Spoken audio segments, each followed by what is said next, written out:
माझे नाव सुवर्णा. मी इयत्ता 6वीचा मराठीचा गरिबांची आई हा पाठ या ठिकाणी शिकवणार आहे. बघा, तुम्ही जेव्हा रस्त्याने जाता येता तेव्हा तुम्हाला काही गरीब लोक दिसत असतील. तर जेव्हा हे गरीब लोक दिसतात तेव्हा तुम्हाला काय वाटतं? काहीतरी वाटत असेल ना. जेव्हा आपण रस्त्याने जातो येतो तेव्हा आपल्याला काही गरीब लोक दिसतात तेव्हा आपल्याला काहीतरी वाटत असतं ना. काय वाटत असतं आपल्याला? तर बघा अशाच एका महिलेची कहाणी आहे. थोर समाजसेविका आहे. तर आपल्या समाजामध्ये अनेक थोर समाजसेवक आहेत. त्याच्यातीलच एक समाजसेविकेची कहाणी आहे की कोलकात्यामध्ये रस्त्याने जात असताना एक जी गरीब महिला होती ती भुकेने व्याकुळ झालेली होती आणि रस्त्याच्या कडेला पडलेली होती. तर मग तेव्हा जाणारे अनेक लोक होते ते त्या महिलेकडे बघतही नव्हते. पण थोड्याच वेळामध्ये त्या ठिकाणी एक साधी साडी नेसलेली महिला त्या ठिकाणी आली आणि त्या महिलेने त्या गरीब महिलेला उचलले, दवाखान्यामध्ये नेले, तिच्यावर उपचार केले आणि नंतर मग तिला त्या ठिकाणी तिची काळजी घेतली. आणि अशीच ही एक महिला आहे. त्या महिलेचं नाव आहे मदर तेरेसा. तर मदर तेरेसा म्हणून त्या मदर तेरेसांना सगळेजण प्रेमाने गरिबांची आई असं म्हणतात. तर मदर तेरेसा यांचं जे कार्य आहे ते त्यांच्याकडून आपल्याला काय शिकायचं आहे? तर त्यांनी काय केलेलं आहे समाजामध्ये? तर जे गोरगरीब जनता आहे, त्याच्यानंतर अनाथ जी मुलं आहेत यांच्यासाठी त्यांनी सेवा केलेली आहे. आजारी जी लोक असतात, वृद्ध लोक असतात यांची त्यांनी सेवा केलेली आहे. आणि त्यांना त्यांच्याकडे कोणती मूल्य आहे, त्यांच्याकडून कोणत्या गोष्टी आपल्याला शिकायच्या आहेत? तर करुणा आणि मानवतेचा आदर्श हे आपल्याला मदर तेरेसा यांच्याकडून आपल्याला बघायला मिळतात किंवा शिकायला मिळतात. तर मदर तेरेसा यांनी वयाच्या 18व्या वर्षानंतर धार्मिक कार्याला सुरुवात केली आणि त्याच्यानंतर त्यांचा जन्म 26 ऑगस्ट 1910 मध्ये झालेला आहे. आणि त्यांचं जे मूळ नाव आहे ॲग्नेस बोयार्जू हे त्यांचं मूळ नाव आहे. आणि वयाच्या 18व्या वर्षी त्यांनी धार्मिक कार्याला सुरुवात केली. त्याच्यानंतर त्यांनी त्यांचं जीवन जे आहे ते गोरगरीब जनतेसाठी वाहून दिलं, समर्पित केलं, गोरगरिबांची सेवा केली. त्यांच्यासाठी त्यांनी अनेक कार्य जीवन त्यांनी त्यांच्यासाठी खर्च केलेला आहे. गरिबांची सेवा त्यांचा उद्देश काय होता की गरिबांची सेवा करणं हे त्यांचं जीवनाचं ध्येय होतं. तर त्यांचं जे कार्य होतं ते फार अमूल्य आहे. तर फार मोठं कार्य आहे. त्यांनी संपूर्ण आयुष्य हे गोरगरिबांच्या जनतेसाठी सेवा, गरिबांची सेवा ध्येय त्यांनी केलेलं आहे. त्याच्यानंतर पुढे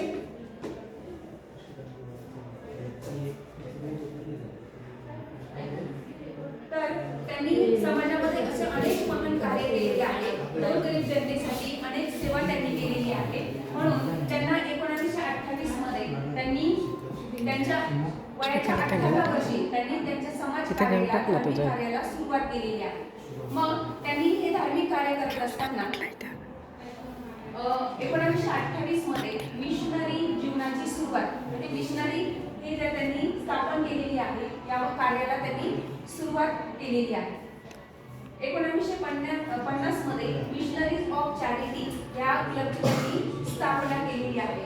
आणि त्याच्यानंतर त्यांनी भारत व जगभर त्यांनी त्यांची सेवा केलेली आहे. आपल्या भारत देशामध्ये आणि भारत देशामध्येच नव्हे तर संपूर्ण जगामध्ये मदर तेरेसा यांचं नाव आपल्याला ऐकायला मिळतं. कारण त्यांनी संपूर्ण जीवन जे आहे महिलांसाठी, बालकांसाठी, गोरगरीब जनतेसाठी त्यांनी समर्पित केलेलं आहे, खर्च केलेले आहे. आजारी जे लोक असतील, वृद्ध लोक असतील यांच्यासाठी त्यांनी संपूर्ण जीवन हे वाहून दिलेलं आहे.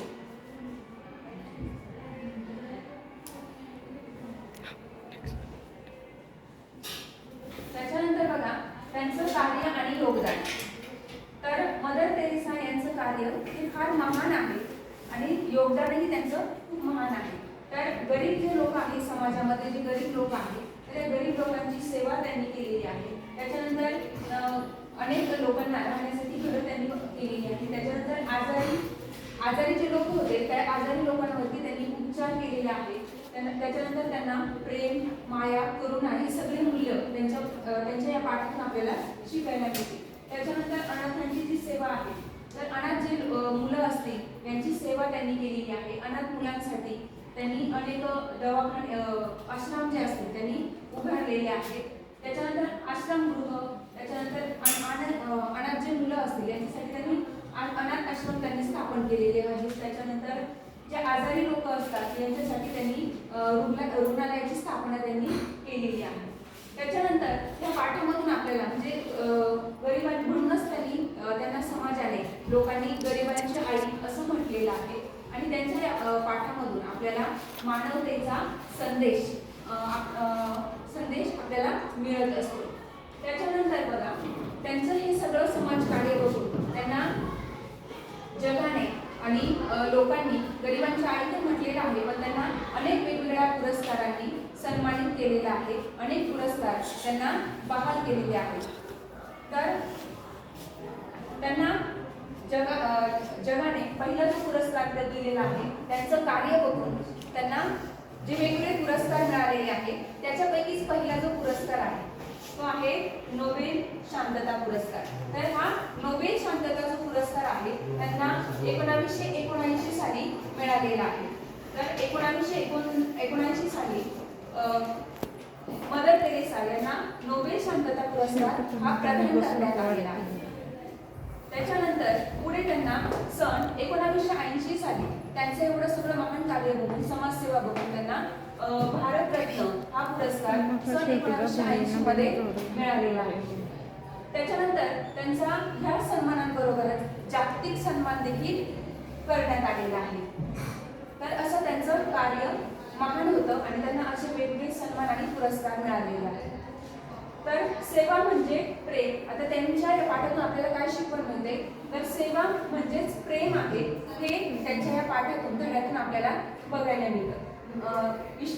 रुग्णांची सेवा करणं हीच खरी सेवा आहे असं त्यांनी म्हटलेलं आहे. त्याच्यानंतर पुढे आहे प्रत्येक व्यक्ती महत्त्वाची आहे. समाजातील गोरगरीब भेदभाव न करता त्यांनी गरीब लोकांची सेवा केलेली आहे आणि प्रत्येक व्यक्ती, समाजातील प्रत्येक व्यक्ती हा काय आहे, महत्त्वाच्या आहे असं त्यांनी म्हटलेलं आहे. त्याच्यानंतर त्या एक अतिशय साध्या व्यक्ती महत्त्वाच्या होत्या. तर करुणा व साधेपणा हा त्यांच्यामध्ये बघायला आपल्याला मिळतो. आजही जर आपण मदर तेरेसांचे फोटो जर बघितले तर अतिशय साधं व्यक्तिमत्व आपल्याला बघायला मिळतं. तर त्याच्यानंतर पुढे आहे समाजसेवा करणे. तर समाजसेवा आपल्याला यांच्या पाठामधून काय बघायला किंवा शिकायला मिळतं, तर समाजातील ज्याही व्यक्ती असतील तर त्यांची आपण समाजसेवा करणं गरजेचं आहे. त्याच्यानंतर आपल्या आजूबाजूला कोणी गोरगरीब व्यक्ती असतील, गोरगरीब लोक राहत असतील तर आपण त्यांना मदत करणं गरजेचं असतं. त्यांच्यावरती सहानुभूती दाखवणंही गरजेचं असतं. आपण आजही कुठे जात असेल तर रस्त्याच्या कडेला आपल्याला अनेक गरीब मुलं असतील, गरीब व्यक्ती आपल्याला बघायला मिळत असतात, तर त्यांना मदत करणं देखील आपलं कर्तव्य आहे. तर मदर तेरेसांचे अनुकरण त्यांच्या या पाठामधून आपल्याला करुणा, प्रेम, सेवा हे सगळे गुण, सेवाभाव हे सगळे गुण आपल्याला बघायला मिळतात. तर मदर तेरेसांचे अनुकरण हे सगळे जे गुण आहेत तर आपण ते त्यांच्या पाठामधून शिकायला आपल्याला मिळतात किंवा आपण ते अनुकरण केलं पाहिजे.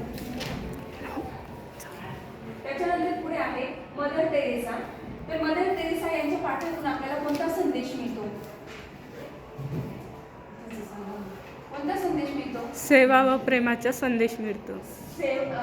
तर मदर तेरेसा यांच्या पाठामधून आपल्याला मानवतेचा आदर्श म्हणजे प्रेम, सेवा, समाजाप्रती असलेली जी आपलं जे कर्तव्य आहे तर हे आपण त्यांच्या पाठामधून शिकलं पाहिजे. हे गुण जे आहे तर आपण अंगीकारले पाहिजे. सेवा व प्रेमाचा संदेश ते या पाठाच्या माध्यमातून आपल्याला देतात. तर मदर तेरेसा यांच्या पाठामधून आपल्याला अनेक सेवाभावी मूल्य जे आहे ते आपल्याला या ठिकाणी बघायला मिळतात आणि आपण ते प्रत्यक्ष अंगीकारणं गरजेचं आहे.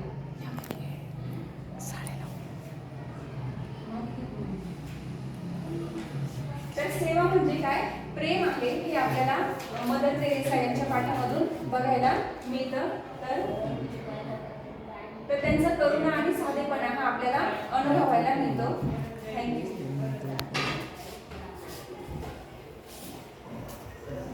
कट करा, सेव्ह करा.